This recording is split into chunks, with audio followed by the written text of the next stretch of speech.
За сайн байцгаана уу? Бүгдээрэнд нэг өдрийн мэндийг хүргэе. За өнөөдөр бүгдээрээ үс яагаад ундаг? За мөн дээрээс нь үс ундаг хэлбэрүүд гэж байдаг. За өөрөөр хэлбэл үс маань гинэт одоо тэр чигээрээ халтраад унцдаггүй янз бүрийн хэлбэрээр ундаг. За энэ хэлбэрүүдийн талаар бүгдээрээ мэдэж авъя. За тэгэхээр бүгдээрээ үүнийг мэдэж авахаас өмнө үс гэдэг зүйлийнхээ бүтцийн талаар болон үс маань яг хаанаас үүсдэг талаар товчхон ойлголттой болцгоё. За тэгэхээр дараах зурган дээр харах юм бол за энэ үсний төгсгөл хэсэг буюу үсний энэ доод хэсгийг үсний хүйдэ гэж нэрлэдэг. Үүнээс ерөнхийдөө үс маань үүсдэг байгаа. За тэгэхээр бид нар үүнийг яагаад мэдэж байх ёстой вэ гэхээр үс гэдэг маань цаг минут тутам зогсоо зайгүй ургадаг зүйл бол биш ээ. Үс гэдэг маань тодорхой циклтэй ургаж байдаг. Машингийнээр тайлбарлах юм бол үс гэдэг маань тодорхой хугацаанд маш идэвхтэй ургаж агаад за тэгээд хэсэг хугацаанд амарч агаад үүний дараагаар үс маань ундаг. За унаад дахиад шинээр үсэх гэх мэт иймэрхүү циклээр явагддаг байгаа. За тэгэхээр энэ үсийг бий болгодог үсний хүйдэ гэдэг зүйл маань бид хизээ үүсдэг вэ гэхээр за бид нар ихийнхээ гидсэнд байхад байна үсний хүйдийг гэж юм маань бидэнд үүсдэг. За тэгээд энэ үсний хүйдэ маань төрснөөс хойшоо бид дахиад шинээр үүсдэггүй. Өөрөөр хэлбэл бид нар ээжийнхээ гидсэнд байхдаа анх үүссэн тэр үсний хүйдтэйгээ насан туршдаа явдаг гэсэн үг байна. За тэгэхээр бидний үс ундаг ямар хэлбэр байдаг вэ гэвэл за би хамгийн илбэг тохиолддог хэлбэрүүдийн ярина. За тэгэхээр нэгдүгээрт үс уналтын хамгийн их хувийг эзэлдэг. Өөрөөр хэлбэл хамгийн илбэг тохиолддог хэлбэр бол андрогийн хэлбэрийн үс уналт гэж нэрлэдэг. За үүнийг яагаад андрогийн хэлбэрийн үс уналт гэж нэрлэдэг вэ гэхээр эрэгтэйчүүдийн даавартай холбоотой байдаг гэсэн үг. За мөн өөрөөр үүнийг удамшлын үс уналт гэж нэрлэдэг. За тэгэхээр энд маань яг ямар процесс явагдаад байна вэ гэхээр энэ андрогийн хэлбэрийн үс уналт маань эрэгтэй хүнд ч явагддаг, эмэгтэй хүнд ч явагддаг. Тэгэхээр хүмүүс яагаад эрэгтэй даавраас болж үүсдэг гэчээд эмэгтэй хүмүүст үүсээд байгаа юм бэ гэд асуугаад байдаг. За тэгэхээр энэ эрэгтэй даавар болох тестостерон гэдэг даавар маань эрэгтэй хүнд ч байдаг, одоо эмэгтэй хүнд ч тодорхой хэмжээгээр байдаг. Эрэгтэй хүнд бол илт давуу их байдаг учраас эрэгтэй даавар гэж нэрлэж явдаг гэсэн. Тэгэхээр энэ андрогийн хэлбэрийн үс уналт маань эрэгтэй эмэгтэй хоёуланд нь үүсэж байгаа. Гэхдээ эрэгтэйд үүсэж байгаа хэлбэр, эмэгтэйд үүсэж байгаа хэлбэр нь арай өөр байдаг. Өөрөөр хэлбэл нөгөө үс унж байгаа байдал маань эрэгтэй хүнд арай өөрөөр ундаг, эмэгтэй хүнд арай өөрөөр ундаг гэсэн үг байхгүй юу? За тэгэхээр энэ эрэгтэй даавар яаж нөлөөлөд энэ үсийг унгаагаад байгаа юм бэ гэхээр 5 альфа редуктаз фермент гэдэг фермент байдаг. За энэ фермент маань одоо эрэгтэй даавар болох тестостерон гэдэг дааврыг DHT гэдэг эрэгтэй даавар болгоод хувиргадаг. За өөрөөр хэлбэл тэр 5 альфа редуктаза гэдэг фермент маань тестостерон буюу одоо эр биелгийн дааврыг DHT гэдэг арай хүчтэй эр биелгийн даавар руу хувиргачдаг гэсэн үг.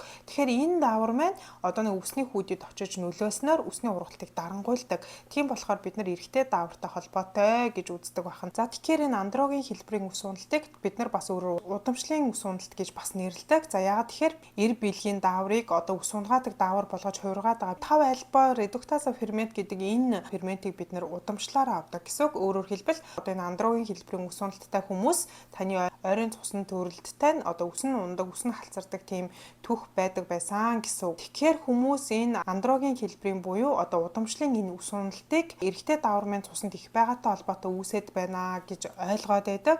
Тэгвэл энэ маань эрэгтэй даавар ерөөсөө цуснд их байгаа биш шүү. Зүгээр тэр 5 альфа редуктаза гэдэг фермент маань их байгаад байгаа гэсэн үг. Тэр фермент маань одоо нөгөө эрэгтэй дааврыг маань үс унгаадаг даавар болгож хувиргаад байгаа учраас фермент бол гол үр гүйцэтгэдэг гэсэн үг байна шүү дээ. Тэгэхээр энийг ингэж буруу ойлгож болохгүй байх нь байна. За тэгээд энэ андрогийн хэлбэрийн үс уналт маань эрэгтэй эмэгтэй хүмүүст өөр байдаг гэж би хэлсэн. За тэгэхээр эрэгтэйчүүдэд энэ андрогийн хэлбэрийн буюу удамшлын энэ үс ундах хэлбэр маань за хаагур ундын гэхээр за эрэгтэйчүүдэд бол дух хэсгээсээ болон одоо толгойн орой хэсгийн үс нь унаад ардлын хэсэг болон хоёр талын шанаагийн хэсгүүд нь үлддэг. За тэгэхээр яагаад энэ хойд тал болон хоёр хажуу тал нь үлдсэн хэрнээ урдуураа болон орой хэсгээрээ унаад байна вэ гэхээр за энэ үс унаад байгаа урдлын дух хэсэг болон орой хэсэг маань энэ DHT гэдэг дааварт мэдрэг байдаг гэсэн үг. За тэр үлдээд байгаа хоёр хажуу тал болон ард тал хэсэг маань энэ дааварт харьцангуй мэдрэг биш байдаг учраас ундгүй ах нь шүү дээ. За харин эмэгтэйчүүдэд андрогийн хэлбэрийн үс уналт маань ямар хэлбэрээр тохиолддог гэхээр харьцангуй урдаасаа бол ундаггүй. Толгойн орой хэсгээсээ ерөнхийдөө ундаг байгаа. За тэгээд энэ андрогийн хэлбэрийн үс уналтын онцлог нь болохоор гинт огцом ундаггүй, айжмаар ундаг онцлогтой байгаа. За хоёр дахь маш илбэг тохиолддог үс ундаг хэлбэр бол одоо телогены үс уналт гэж нэрлэдэг. За үүнийг солонгосоор Хюжики тайму гэж нэрлэдэг байгаа. За тэгэхээр үс уналтын энэ хэлбэр яг ямар учиртай хэлбэр вэ гэхээр үс ургах болон одоо унах тэр циклд маань гадны нөлөөнөөс ч юм уу тийм ээ ямар нэг байдлаар өөрчлөгдөхөөр түр хугацаагаар үс уналт явагддаг. За тэгэхээр энэ хэлбэрийн үс уналт маань одоо гинет нэг өглөөд туг тугаараа буюу одоо маш ихээр тийм цочирдмоор ундаг. За тэгээд эхний 1 сар бол ингээ өдрөөс өдөрт ихсэл унаад байна гэсэн. Тэгээд ерөнхийдөө 2-3 сар ч юм уу 4-5 сар ч юм уу энэ үс уналт маань үргэлжилж явж байгаад одоо гаднаас ямар нэг эмчилгээ хийгээгүй байхад өөрөө аяндаа зогсчихдаг байгаа. За тэгээд ингэж үс унж байгаа хүн маань өмнө нь ямар нэг байдлаар үс ундагч байсан юм уу тийм ээ үс уналтын эмчилгээ хийлгдэг ч юм уу иймэрхүү түүх байгаагүй бол ерөнхийдөө 6 сараас 1 жилийн дотор нөгөө үс маань өөрөө нөхөн төлжөд ургадаг байгаа.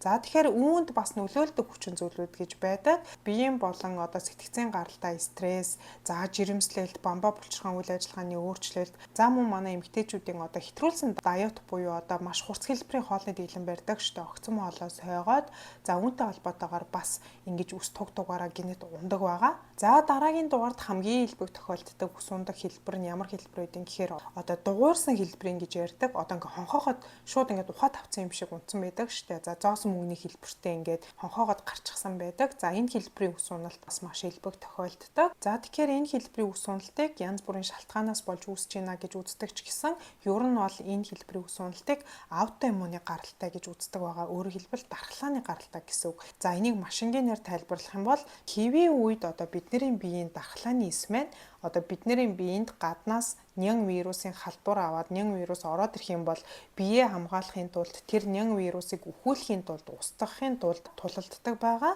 А гэхдээ энэ хонхоож буюу одоо энэ дугуурч унсан үс уналтын үед болохоор одоо бидний тэр өөрийгөө хамгаалах ёстой дархлааны эсүүд маань үсний хүүдийн руугаа дайраад идэг гэсэн үг. Өөрөөр хэлбэл тэр үсний хүүдийг гадны биет байна, гаднаас орж ирсэн нян вирус байна гэд устгах гад дайраад идэг гэсэн үг. Тэгээд ингээд дархлааны уруул маань одоо буруу явагдаад гаж явагдаад эхэлж байгаатай холбоотойгоор үүсдэг үс уналтын хэлбэр гэсэн үг. За тэгээд энэ хэлбэрийн үс уналтын хувьд онцлог юм нь юу юм бэ гэхээр нэг юм уу хоёр газар ч юм уу тийм ээ цөөн тооны газар хонхоогоод унчихсан тохиолдолд харьцангуй эмчилгээ авдаг, эмчилгээний үр дүн сайн өгдөг гэж үздэг.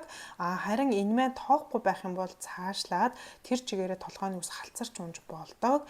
За бүр цаашлаад толгойн гэлтгүү биеийн хөмсөг сормоос одоо суух тийм ээ бүх үс маань унж болдог байгаа. Тийм болохоор ийм хэлбэрийн үс уналт өөрөөр хэлбэл таны үсэнд энэ тэндээс нь хонхоохоод ингээд унчихсан тохиолдолд тоохгүй байж болохгүй хурдан эмнэлэгт ирэх ёстой. Хурдан үзүүлж хурдан эмчилгээ авах тусмаа үр дүн сайн байдаг гэсэн үг байх нь байна. А тоохгүй байх юм бол цаашлаад үс мэн тэр чигээрээ халцран за мөн толгойн үсч хэлтгүү хөмсөг сормоос ч хүртэл унж болох нь байна. За тэгэхээр хамгийн сүүлд нь саяхан ярьсныг бүгдээрээ цэгцлээд үзэх юм бол бидний үс унж байгаа одоо хамгийн том шалтгаан өөрөөр хэлбэл хамгийн илбэг тохиолддог хэлбэр нь эрэгтэй даавартай холбоотой ундаг байх нь байна. За үүнийг бас удамшлын үс уналт гэж үздэг байх нь байна.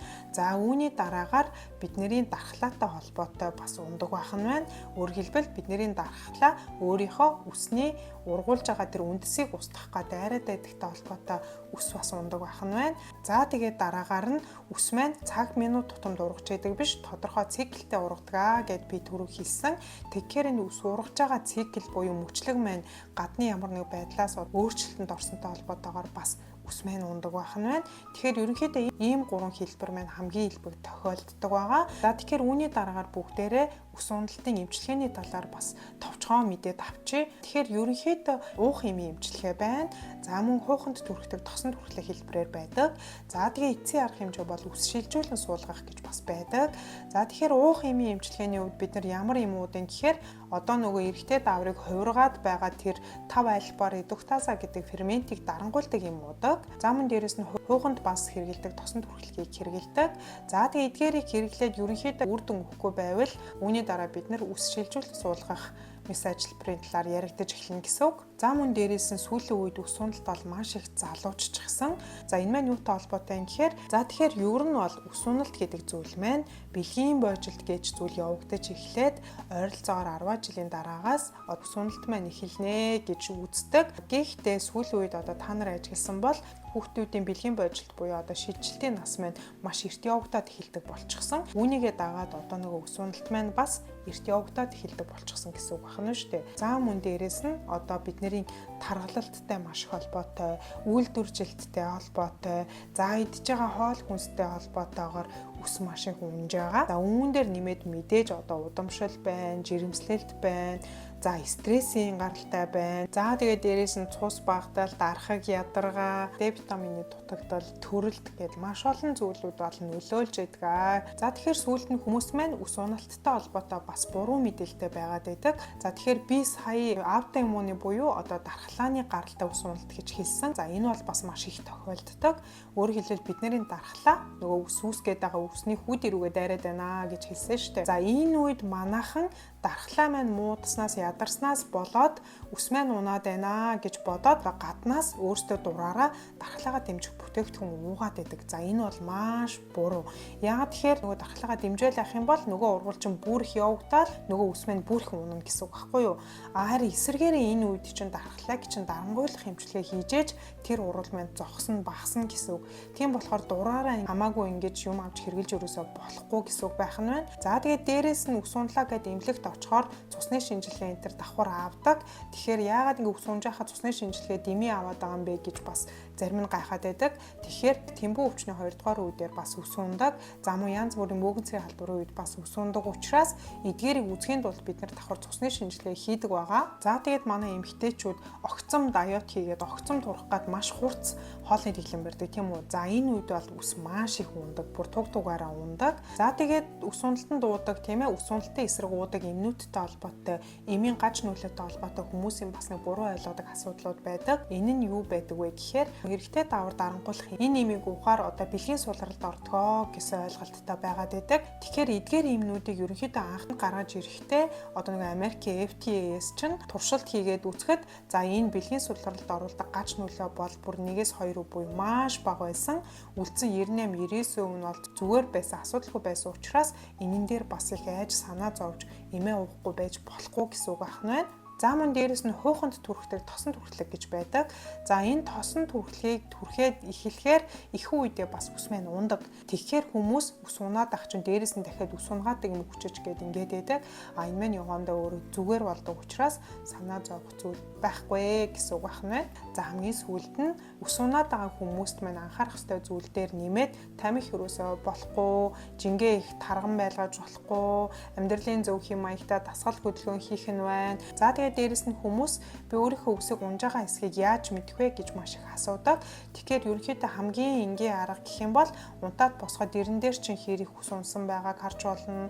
Үсээ угаачаад алчууранд ороогоод за нөгөө алчуураа авахаар хэрэг байгааг харж болно.